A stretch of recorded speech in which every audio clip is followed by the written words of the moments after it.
For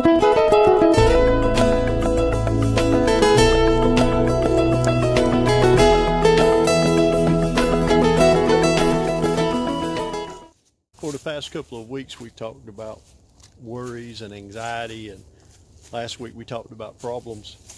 You know, a lot of our worry and a lot of our anxiety comes from one main cause: fear.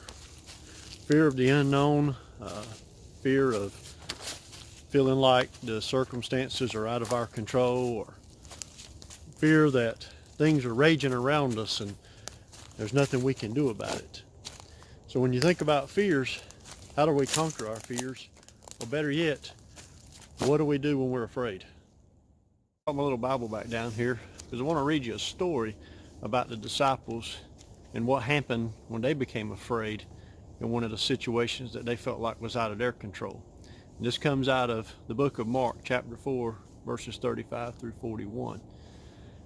And this is what it says. It says, "On the same day, when evening had come, he," referring to Jesus, "said to them, 'Let us cross over to the other side.' Now when they had left the multitude, they took him along in the boat as he was, and other little boats were also with him. And a great windstorm arose, and the waves beat the boat so that it was already filling. But he was in the stern, asleep on a pillow. And they awoke him and said, 'Teacher, do you not care that we are perishing?' Then he arose and rebuked the wind and said to the sea, 'Peace, be still.'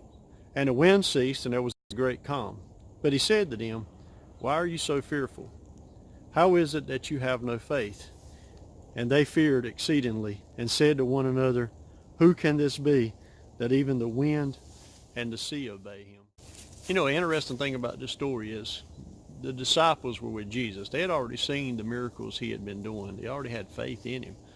But they get out there, and even as Jesus is in the stern asleep, a storm comes up, and as the waves are crashing over the boat and water's coming into the boat, they felt so afraid. They just knew the end was there. At some point, they just completely forgot that the master was in the boat with them. And so they ran to him and they said, are you not scared? And you not care that we're perishing here? And Jesus got up, and why you have such little faith? And with the few words, he completely calmed the sea that was raging around them. We forget sometimes that Jesus is with us.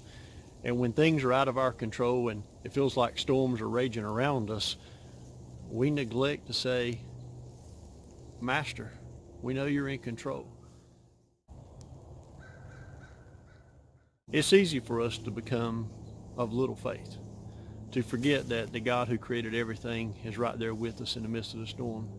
David said it best in the 23rd Psalms when he said, "Even though I walk through the valley of the shadow of death, I will fear no evil, for thou art with me." He knew the significance of having God with him during times of fear and anxiety. When our kids were little, they used to be scared of, the boogeyman, or who was in the closet or hiding under the bed. And we'd say our bedtime prayers at night, and we always added a little line in the bedtime prayers that said, "Tell all the monsters and the bad guys to go away and never come back." The interesting thing about that was they would say their bedtimes and roll over and go right to sleep, because they had faith when they said their prayers that the bad guys and the monsters were going to go away and not come back.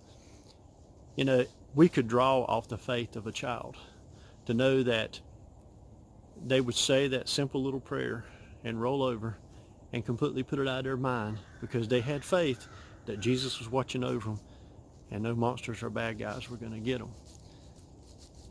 We should have that kind of faith. We should have that kind of faith to know that when the storms rage around us or things that are scary to us, we can just ask the Lord to protect us, to be with us, to guide us through those things that fear us, to calm the storm that's raging around us.